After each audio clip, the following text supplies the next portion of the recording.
Luis del Pino es Radio Libertad.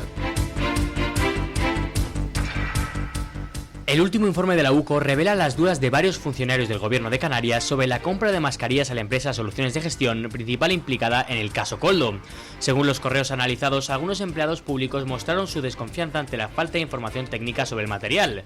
Una trabajadora del Servicio Canario de Salud escribió: "Después de tanta falsedad, ya da miedo valorar un producto solo con la foto y los pocos datos que dan". El informe también recoge mensajes entre el entonces presidente canario y actual ministro de Política Territorial Ángel Víctor Torres y Koldo García, asesor investigado. Torres asegura que estaba encima del pago pendiente a la empresa dirigida por Juan Carlos Cueto y Víctor de Aldama. Otra funcionaria llegó a preguntar si iban a comprar las mascarillas sin ficha técnica, recordando que el contrato ascendía a 12 millones de euros. Su superior le respondió que la compra debía hacerse, señalando que la propuesta procedía del Ministerio de Transportes. La UCO destaca el interés del entonces presidente canario Ángel Víctor Torres en la operación y su papel para que los contratos siguieran adelante. Bueno, demoledor el informe de la UCO. Demoledor en primer lugar porque muestra que Ángel Víctor Torres estaba en contacto permanente con Koldo García para todo lo relativo a los contratos de mascarillas. Unos contratos de mascarillas a los que los funcionarios del gobierno canario pusieron pegas porque no había documentación, se suministraban unas mascarillas sin ficha técnica y con una mera foto y una descripción textual. Esas mascarillas representaban unos importes enormes y además resulta que el gobierno canario, entre las mascarillas que compró, pues había algunas que directamente tuvieron que ser anuladas. Disculpen. Tuvieron que no utilizarse porque no eran aptas para uso sanitario. Es decir, compraron mascarillas de pega, encima las compraron pagando una millonada y no respetando ninguno de los más elementales principios de identificación de qué demonios estás comprando. Y todo eso en un contacto permanente entre Ángel Víctor Torres y Koldo García. Eso plantea un problema, y es que se supone que las mascarillas las suministraba una empresa llamada Soluciones de Gestión, que era la empresa de Aldama.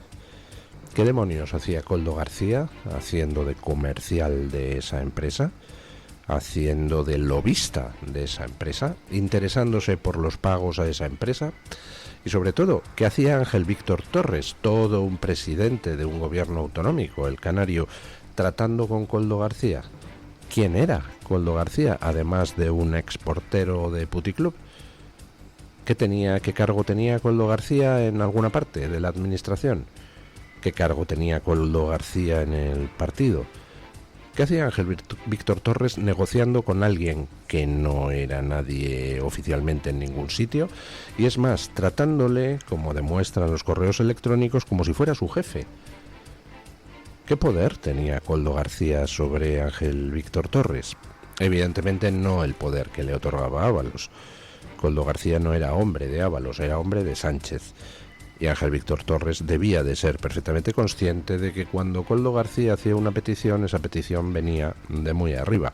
Y por tanto le trata con la deferencia debida a un superior. Eso, pues mal. Pero es que además Ángel Víctor Torres mintió.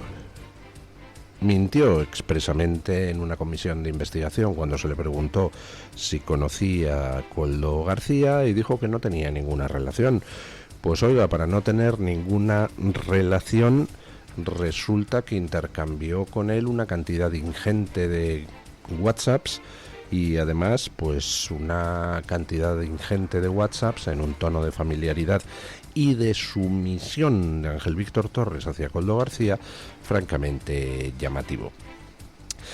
El informe de la UCO, que se conocía ayer, pues apunta a la implicación de Ángel Víctor Torres en toda la trama, como comprador de las mascarillas fraudulentas, algunas de ellas que suministraba esa empresa Soluciones de Gestión, que era propiedad de Aldama.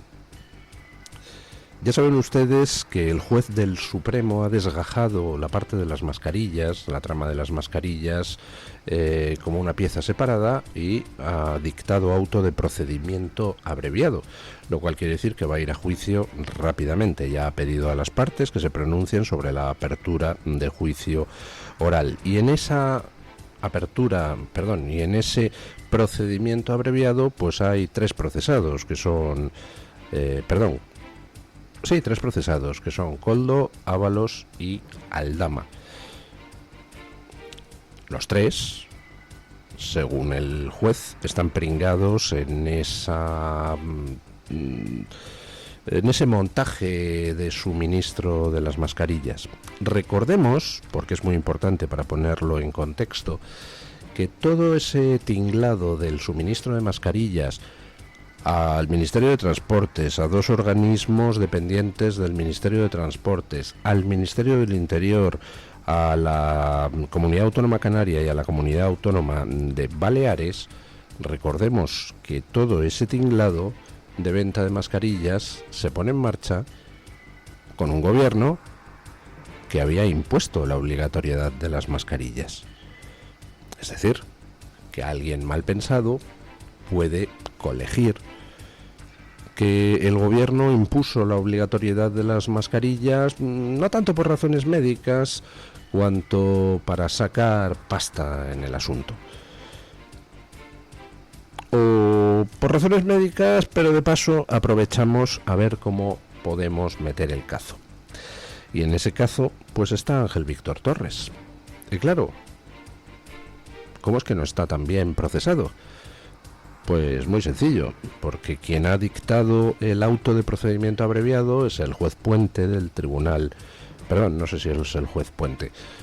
El juez del Tribunal Supremo que lleva el caso contra Koldo, Ábalos, Aldama, mientras que el informe que la UCO acaba de entregar lo ha pedido un juez de la Audiencia Nacional. Me supongo que se habrá enviado copia del informe al juez del Supremo, así que lo mismo nos encontramos con que hay que pedir suplicatorio contra Ángel Víctor Torres para abrirle también procedimiento por el tema de las mascarillas, con lo cual pues le acaba de estallar otro caso más a un Sánchez ya suficientemente acorralado por los temas de corrupción y que ayer estaba tan contento porque ha logrado que Feijóo le entregue la cabeza de Mazón en bandeja, y hoy pues se encuentra con que a lo mejor él tiene que entregar otra cabeza de un ministro.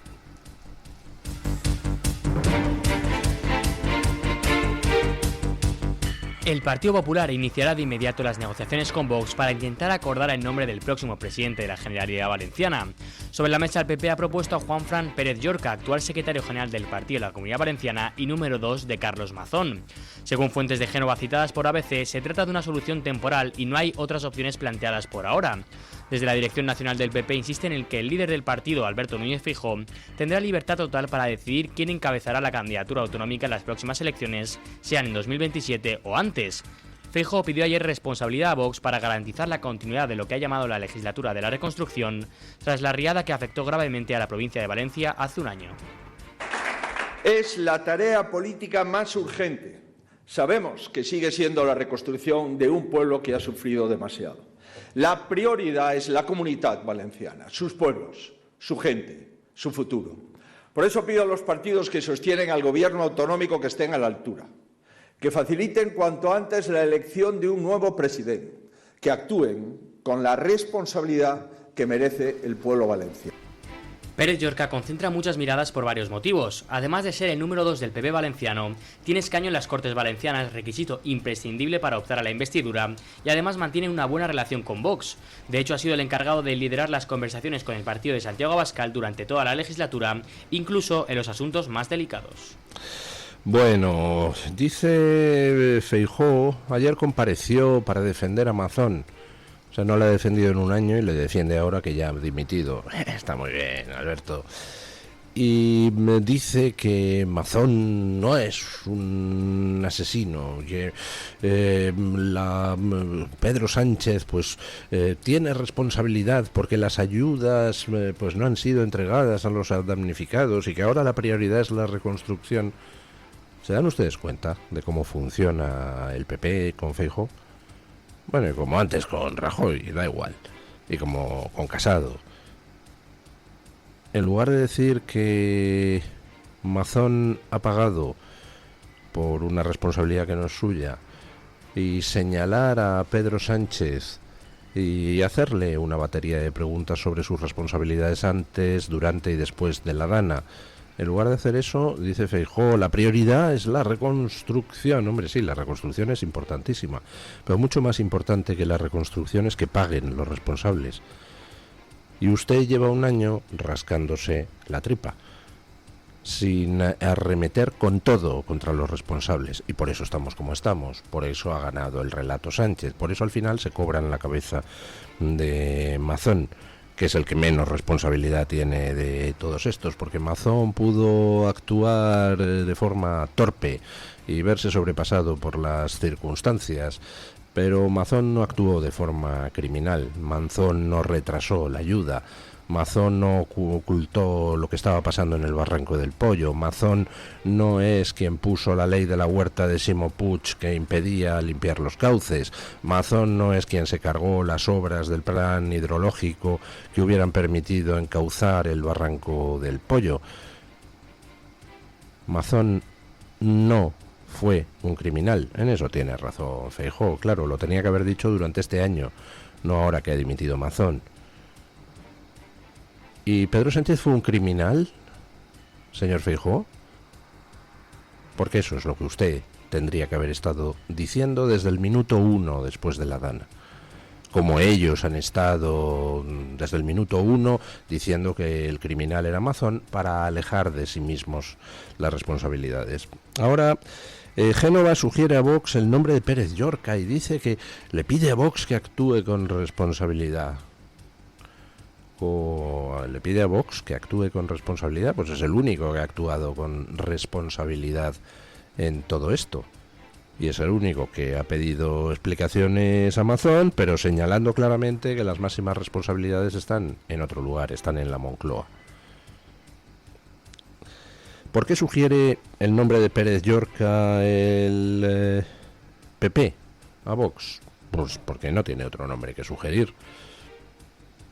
Ningún otro nombre de los que pudiera poner sobre la mesa el PP cumple las dos condiciones básicas. Uno, que tenga escaño en el Parlamento Autonómico. Dos, que sea aceptable para Vox. Pérez Llorca sí es aceptable. En la Comunidad Valenciana, Mazón, recordemos que fue el primer varón autonómico del PP en formar un gobierno con Vox, desoyendo las órdenes de Génova. Por eso Feijóo se la tenía jurada.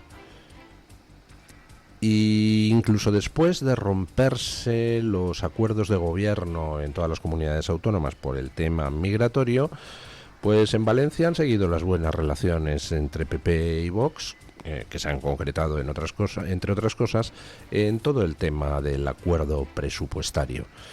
¿Y quién ha liderado esas conversaciones, esas negociaciones con Vox desde el principio? Pues que ahora el PP propone como candidato Pérez Llorca, así que, pues me supongo, no lo sé, pero vamos, me supongo que Vox no tendrá ningún problema en apoyar a este candidato con unas condiciones razonables. Es decir, si este candidato sube a la tribuna y dice, y ahora voy a hacer de la Comunidad Valenciana el lugar más woke del mundo woke, pues hombre, no creo que Vox le vote, pero no creo que vaya a hacer eso este candidato, que será un candidato, entiendo yo, continuista, en buena medida, con respecto al gobierno de Mazón. La verdad es que están las cosas revueltas en la Comunidad Valenciana, revueltas políticamente, porque la izquierda pues ha lanzado su campañita para cargarse a Mazón con la inestimable colaboración del PP nacional. Se han cargado a Mazón, pero eso no significa que hayan ganado la batalla de la opinión pública. Ayer pues convocaron una manifestación por la tarde, ya después de la dimisión de Mazón, pues para celebrar la dimisión de Mazón. Si alguien se pensaba que con la dimisión de Mazón esto ya se solucionaba y entonces ya el PP quedaba libre para poder atacar a Sánchez, mentira. Si no han atacado a Sánchez hasta ahora, no le van a atacar ahora. Y desde luego la izquierda no va a soltar su presa. Ayer convocaron esa manifestación, que fue un fiasco de asistencia, pero ya están anunciando a través de las asociaciones de víctimas que tienen controladas que la lucha no acaba aquí, no basta con la dimisión, hay que llevar a la cárcel a Mazón. ¿Se dan ustedes cuenta? ¿Recuerdan la frase de Milei? ¿A los zurdos de mierda no les puedes dar un milímetro? Bueno, pues aquí tenemos a un partido de la derecha tradicional, el PP, que lleva dándoles no un milímetro, sino kilómetros desde hace 2 décadas. Y así nos va. España está como está, porque quien tenía que haber parado los pies a la panda de dementes que nos gobierna, pues se ha entregado de pies y manos a la panda de dementes que nos gobierna sin plantar cara ni una sola vez.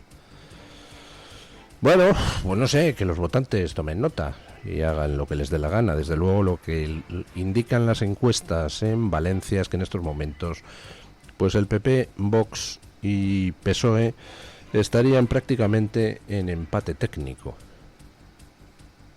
A la izquierda no le ha funcionado la campañita y el PP se está despeñando en favor de Vox.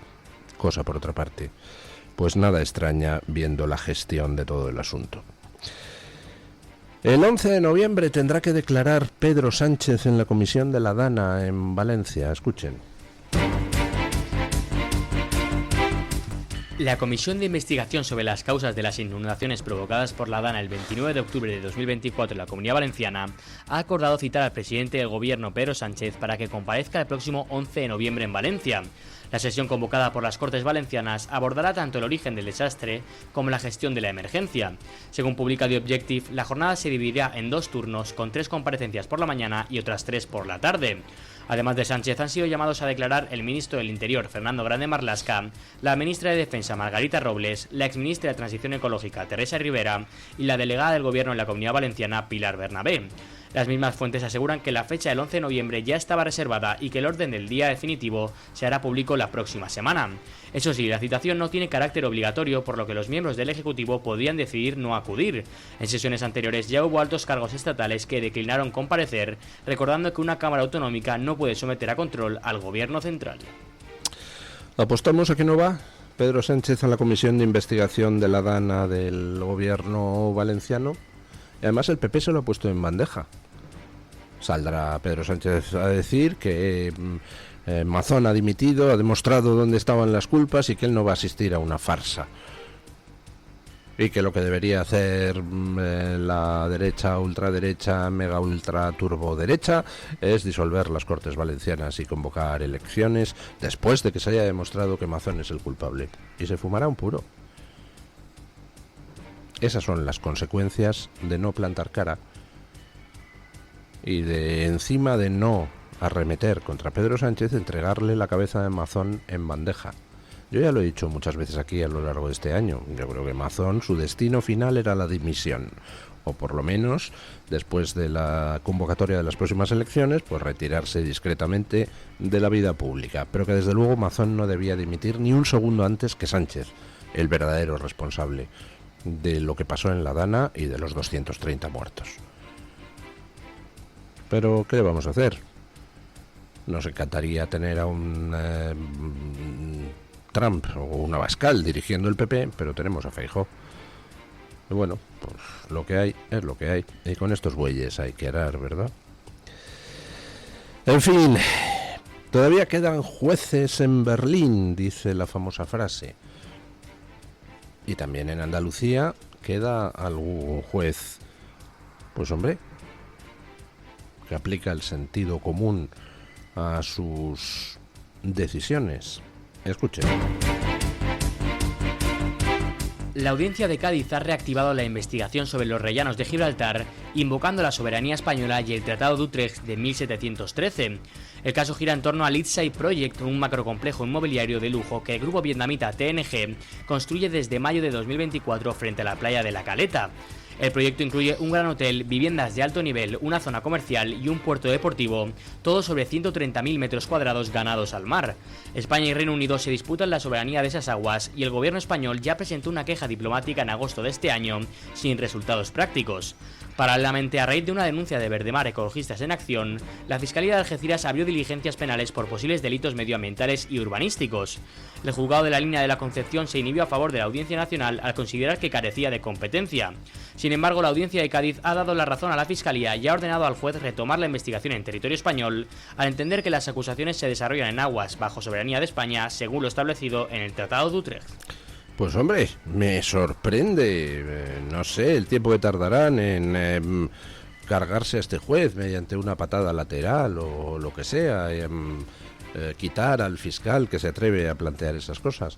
Por supuesto que son aguas de soberanía española. Tenemos ya demasiado tiempo de gobiernos contemporizadores con el asunto de Gibraltar. Evidentemente, a estas alturas del siglo XXI, pues no vamos a ir a la guerra por Gibraltar, oiga. Gibraltar es español. Tenemos las resoluciones de la ONU que nos amparan, que indican que es un territorio pendiente de descolonización y que debe ser entregado a España, debe ser descolonizado. Y aquí seguimos sin imponer el derecho internacional que nos asiste. Y un gobierno tras otro, PSOE, bueno, UCD, PSOE, PP, otra vez PSOE, otra vez PP, otra vez PSOE, siguen sin hacer nada y han desaprovechado miserablemente la oportunidad que el Brexit daba para apretarle las tuercas a Gibraltar. Evidentemente, pues lo que digo, no vamos a ir a la guerra por Gibraltar, pero oiga, no tenemos por qué sufragar la prosperidad de la colonia. ¿Que Inglaterra quiere seguir teniendo una colonia en territorio español? Estupendo, pero que se la paguen ellos. Y por supuesto, ni un suministro de nada desde territorio nacional. Y cierre de la verja. Y oiga, que en Gibraltar hagan lo que consideren oportuno. Que se traigan, yo que sé, a 3.500 millones de marroquíes a trabajar para los llanitos, y que los llanitos, si quieren ir a sus posesiones en la Costa del Sol, pues se tengan que coger un barco, porque por carretera no. Deberíamos imponer un cerrojazo en Gibraltar hasta que se nos devuelva lo que es una colonia que encima nos quita terreno en nuestras aguas, propiedad nuestra, construyendo complejos hoteleros. Cierre de la verja, y que para ir a ese hotel tengan que venir en avión desde Gran Bretaña. Esto de colaborar en el expolio, pues no queda muy bien. Ahora, que habría que preguntarse por qué colaboramos en el expolio, ¿no? Y qué políticos españoles pues sacan provecho de que siga existiendo Gibraltar como colonia británica. Y sí, hay muchas maneras de sacar provecho de eso, desde lo que es la inscripción de sociedades allí, para todos estos entramados un poco opacos, hasta lo que es el tanking, el suministro de combustible desde Gibraltar a los barcos que pasan por el estrecho, etcétera, etcétera, etcétera. Ya hay políticos en esos negocietes. Bueno, ya saben ustedes que Donald Trump ha declarado a Antifa organización terrorista doméstica en Estados Unidos. Están estudiando ahora declararla organización terrorista internacional. Y desde luego motivos no les faltarían. Por ejemplo, pues ayer Antifa reivindicó el atentado contra un coche de un político de la AfD en Alemania. La organización terrorista Antifa reivindica un atentado contra el coche del político de AfD Bernd Baumann en Hamburgo la noche del lunes. La confesión de Antifa publicada en el medio de izquierdas Indymedia reza: formen 1, 2 y 3 muchos grupos de martillos. Alerta antifascista, ya sea con martillos o dispositivos incendiarios. No queremos sexistas, racistas ni fascistas en nuestra ciudad. Todos ustedes, malditos fanáticos de MAGA, seguirán a Kirk al infierno. Termina el comunicado. Vamos, que no solo reivindican el atentado contra un coche de un político de la AfD, sino que amenazan de muerte a aquellos que apoyan las ideas que a ellos no les gustan. Eso es lo que se llama terrorismo. Antifa debería ser declarado organización terrorista en todos y cada uno de los países de la Unión Europea, porque es lo que son, una organización terrorista. La utilización de la violencia y el miedo para imponer sus ideas políticas.